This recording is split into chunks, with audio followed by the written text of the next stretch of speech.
Bonjour, nous sommes le 16 janvier 2022. Je voulais faire aujourd'hui une vidéo qui semble être un gros sujet, qui est effectivement un gros sujet, mais je vais faire assez rapidement, quitte à en faire d'autres après sur le sujet. Le sujet, c'est la question de l'identité de genre.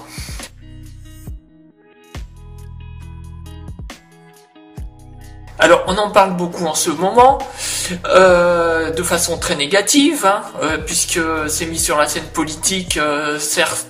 Certains candidats et candidates mettent ça sur le tapis pour discréditer une certaine catégorie de personnes. Enfin, je ne vais pas parler de ça, on va parler de choses plus intéressantes. Donc, par rapport à la construction du genre. Déjà, je voulais vous préciser que pourquoi je fais ça.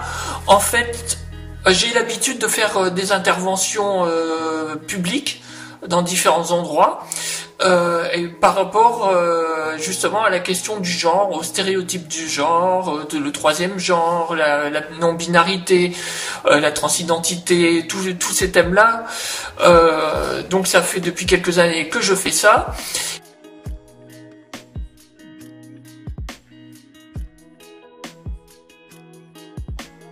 Et je n'avais pas encore fait de vidéo qui présentait un peu en fait ces questions-là de façon générale. Donc je le fais aujourd'hui. Alors je me base beaucoup à la base déjà sur ce que dit Catherine Vidal, qui est neurobiologiste. J'en ai parlé sur ma chaîne à plusieurs reprises. Pourquoi? Quel rapport on va dire entre la neurobiologie et l'identité de genre? C'est très simple, c'est tout simplement parce que Catherine Vidal parle de construction sociale, et elle n'est pas la seule. Elle remet en question les stéréotypes de genre par rapport au fonctionnement du cerveau. Donc je vous invite vraiment à regarder ses vidéos et à lire ses livres. Moi, c'est ce que je fais moi. Et parce qu'il faut d'abord déconstruire, en fait, avant d'introduire sur certains sujets. Donc la déconstruction est essentielle. Il faut déjà détruire tous les stéréotypes qu'on a au propos de l'homme et de la femme. Voilà. Et Catherine Vidal, comme d'autres personnes, le font très bien. Voilà. Ça, c'était une première chose. Donc, je parlais de construction sociale. Oui, la notion de genre vient de la culture et de l'éducation.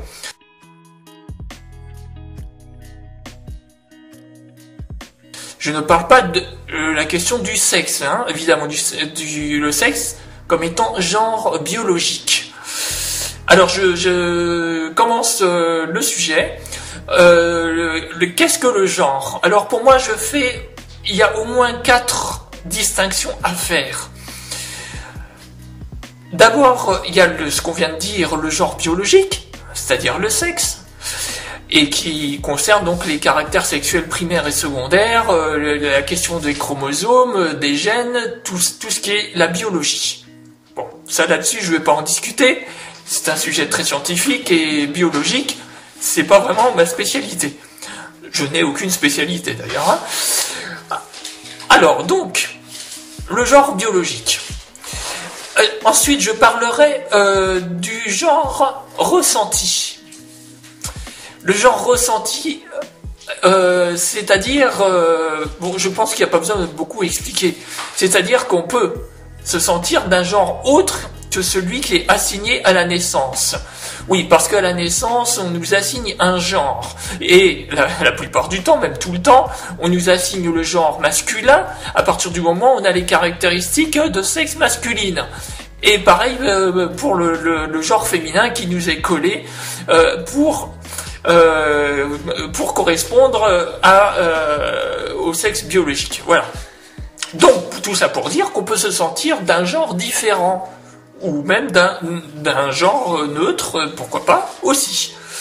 Petite parenthèse aussi pour les personnes intersexes. Oui, dans la biologie, tout n'est pas binaire, loin de là. Et dans la nature, il y a énormément d'exemples de non-binarité. je ferai peut-être un sujet à ce sujet-là spécifiquement. Les intersexes, je vais pas parler non plus spécifiquement, ça mérite tout un sujet, je suis pas non plus spécialiste, mais il y existe à peu près 1% des personnes à la naissance qui ne correspondent pas aux stéréotypes, enfin aux caractéristiques binaires, masculines ou féminines, qui sont entre les deux pour des questions corporelles, génitales, chromosomiques, etc. Il faut en tenir compte de ces 1% aussi. Voilà, donc là ça concernait le genre ressenti. Ensuite il y a le genre, on va dire, apparent. Et ça renvoie aussi à la question de culture, parce que on peut effectivement être d'un genre biologique et être d'un genre apparent différent du genre biologique.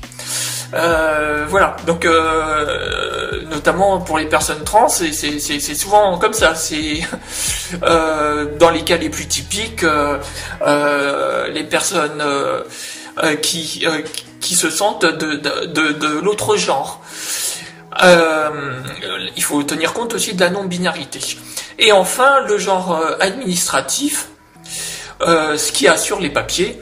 Et j'ajouterai aussi le genre social, c'est-à-dire comment on est perçu aux yeux des autres. Voilà, donc qui est relié plus ou moins à l'expression du genre. Ce sont aussi encore des notions à développer, mais cette vidéo c'est une introduction, alors ça va être un peu impossible à développer. Voilà, j'arrive sur un autre sujet maintenant, sur un autre point. On parle souvent de la théorie du genre, hein, le mot qui écorche les oreilles. En général, les personnes qui parlent de théorie de genre sont les détracteurs du genre, c'est-à-dire qui nient la notion de genre. Pour eux, il n'y a qu'une notion de sexe qui est valable.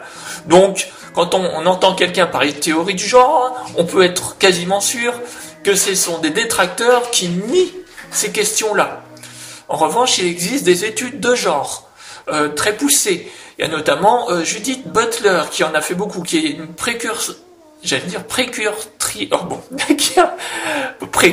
au féminin, je sais même pas comment on dit, enfin bref, qui a donné une grosse part par rapport aux études de genre à lire. Je vais vous donner une petite citation de Judith Butler d'ailleurs, qui d'ailleurs parle de genre performatif.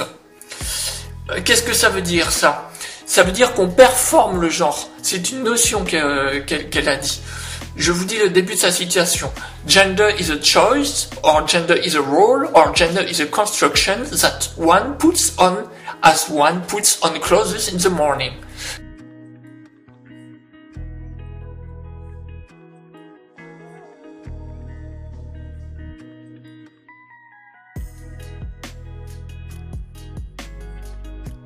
Bon voilà, vous avez peut-être compris, c'est-à-dire que le genre est un choix, est un rôle ou est une construction qui fait que le matin on met ce genre de vêtements pour s'habiller. Enfin voilà, bon, en très résumé évidemment, hein, je ne vais pas résumer ce que a dit Butler dans des centaines de pages. Voilà. Ensuite, alors... la non-binarité a un gros sujet aussi, hein, énorme sujet.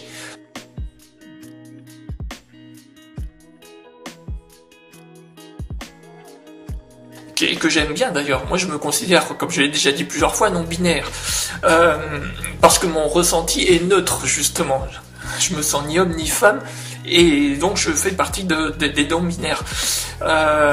Et du coup, ça regroupe plein de ressentis. Voilà, j'ai sur ma vidéo au début, il y a une liste de symboles et on voit dedans par exemple il y a le genre, il y a comment dire, le symbole du neutre ou de la genre. Bon, tout ça fait partie de la non-binarité. Il y a aussi les gender fluides, ça aussi c'est la non-binarité à développer aussi tout ça, bien sûr.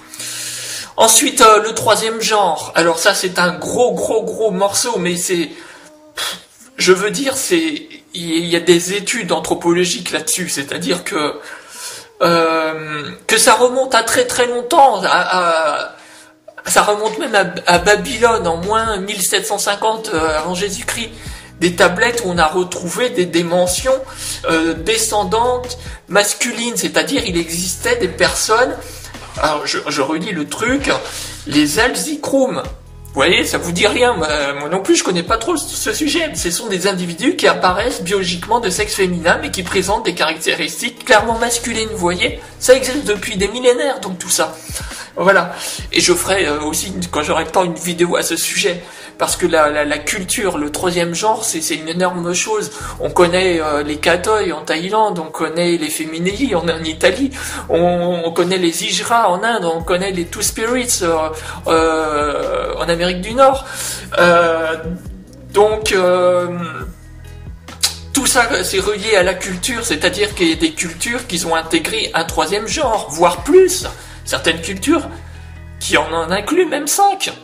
Incroyable. Voilà.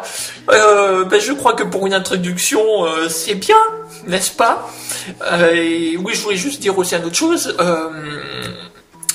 On a conscience de son genre, de son appartenance de genre à partir de 2 ans et demi. Voilà, donc je dis tout ça parce que les enfants de cet âge-là, avant 3 ans, n'ont pas conscience de ça, de ces stéréotypes de genre. Donc on leur inculque tout de suite des stéréotypes, les couleurs roses ou bleues, les jouets, etc. Mais c'est pas eux qui veulent ça. Eux, ils les subissent, ces stéréotypes, justement. Et du coup, ils vont être influencés par l'éducation qu'ils ont reçue.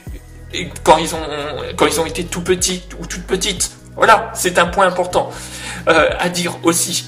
Je veux dire, la biologie ne fait pas les stéréotypes de genre. Ça n'a rien à voir. C'est la culture et l'éducation qui les fabriquent. Voilà.